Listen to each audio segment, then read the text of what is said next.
नाना पाटेकर ह्यांचा कोणताही परिचय द्यायची आवश्यकता नाही, एवढे ते दिग्गज अभिनेते आहेत। त्यांनी आतापर्यंत केलेले चित्रपट आणि त्यांचा अभिनय सर्वच प्रेक्षकांच्या मनावर कोरला गेला आहे। मराठीसह हिंदी चित्रपटांमध्ये त्यांनी एकापेक्षा एक जबरदस्त भूमिका साकारल्यात।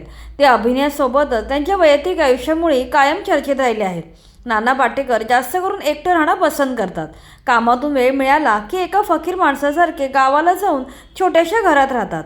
पण तुम्हाला हे ऐकून आश्चर्य वाटेल की त्यांचे लग्न झाले आहे आणि त्यांना एक मुलगा देखील आहे। आणि त्याहूनही आश्चर्याची गोष्ट म्हणजे त्यांनी चक्क प्रेमविवाह केला होता। नाना पाटेकर यांच्या पत्नीचं नाव नीलकांती पाटेकर असून त्यासुद्धा एक अभिनेत्री आहेत।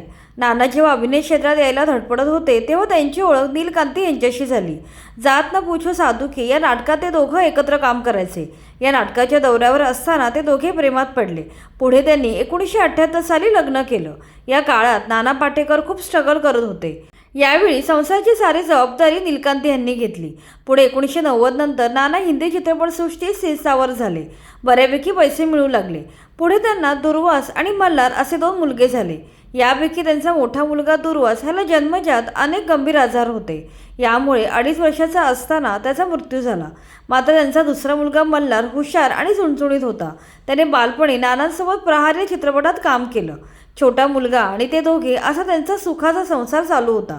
मात्र पुढे त्यांच्या आयुष्यात मनीषा कोइराला नावाचं वादळ आलं। 1996 साली अग्निसाक्षी आणि खामोशी या 2 चित्रपटात नाना आणि मनीषा यांनी एकत्र काम केलं। या दोघात एक नाजूक नातं तयार होऊ लागलं। मनीषा कोइरालाचे विवेक मेश्रामसोबत नुकतेच ब्रेकअप झाले होते। ती नाना पाटेकर यांच्या बेधडक स्वभावाच्या प्रेमात पडली। या काळात नाना आणि नीलकांती पाटेकर यांच्यामध्ये खटके उडत होते। त्यात या मनीषा कोइरालासोबतच्या त्यांच्या नात्यांच्या बातम्यामुळे त्यात आणखी भर पडली। त्या आपल्या मुलाला घेऊन वेगळ्या राहू लागल्या। यावेळी नाना आपल्या पत्नीला घटस्फोट येतील असे मनीषा कोइराला वाटले होते।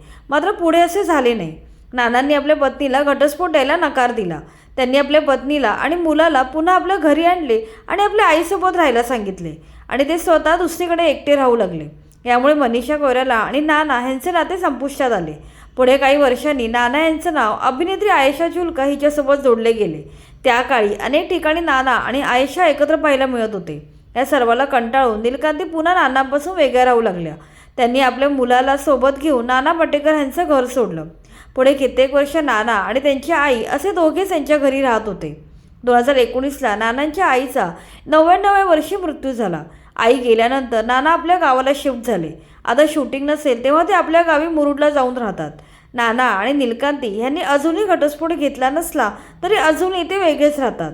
नीलकांती यांनी यावर्षी आलेल्या ब्लॉकबस्टर छावा सिनेमात धाराऊ मातेचा रोल केला होता। तेव्हा त्या प्रसिद्धीच्या झोतात आल्या होत्या। तर त्यांचा मुलगा मल्हार यांच्याशी बोलायचे तर तो सध्या नाम फाउंडेशनसाठी काम करतो।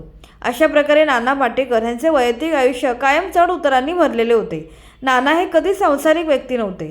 मात्र थोड्याफार सुखी संसाराची जी आशा होती ती या 2 अभिनेत्रींनी उधळून लावली। मनीषा कोइराला आणि आयेशा जुल्का या 2 अभिनेत्रींमुळे त्यांचा संसार मोडला तो परत कधीच उभा राहिला नाही।